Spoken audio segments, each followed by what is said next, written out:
Okay, Kieran here again. Hello. The last little exercise technique example that we're going to have a look at here is making color adjustments, knowing what we know without any reference images. Hunting for neutral tones in an image, and anywhere that we have black, white, or grey, as we have observed, we're good to go. So there's a couple of different ways that I can apply these changes here. So with these prayer flags, I've seen that I can use the white balance tool.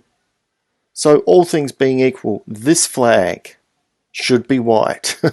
So it's a neutral tone. So I should be able to single click and then see with a tap of the letter P a little bit of a change. It's very subtle, but I can see I've got a much warmer white than I had. It's actually neutral, but I had a warmer white than was there a second ago.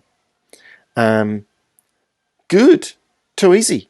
So from here, I can sort of go ahead with some of the adjustments that I would ordinarily make. I'm going to start off, by having a look at the exposure and seeing that I can I get the image information running right across the histogram, and I can.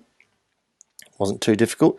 I don't have any issues in terms of overexposure in the highlights or the whites. So I could push these and see what else can I get out of there. So I'm going to give them a quarter of a lift in the whites. I think I will not touch the highlights there, just sort of looking at the character. So this time I'm looking at two things here. I'm looking at the bunch of tones that are at the brightest end. Like technically they're in the right place.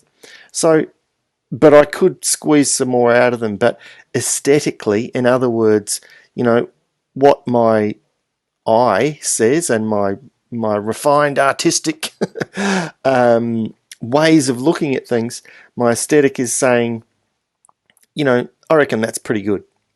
So if I was to lift that, I'm kind of starting to lose that detail, and I like what's there. So I'm leaving the highlights well enough alone.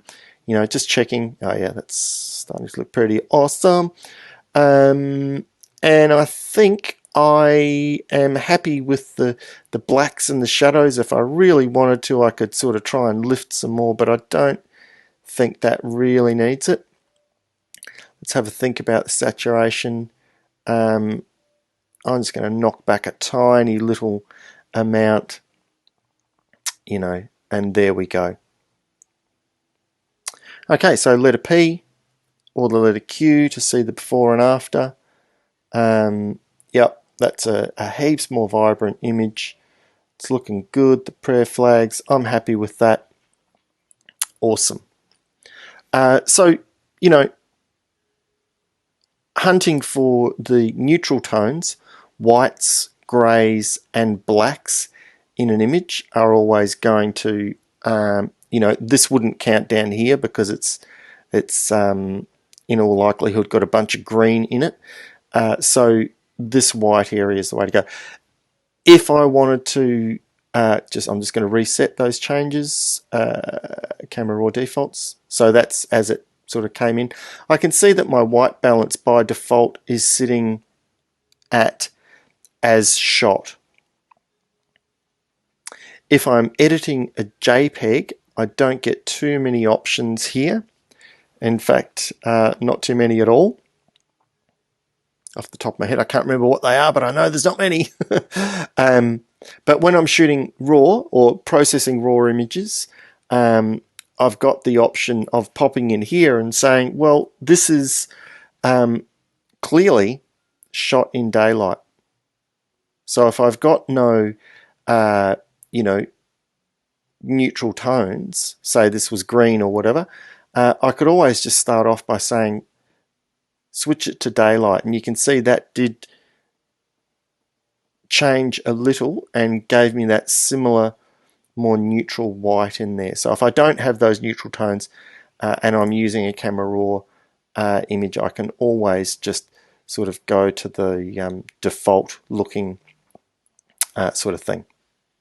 So a bunch of different ways to approach color corrections as part of your image editing skill set.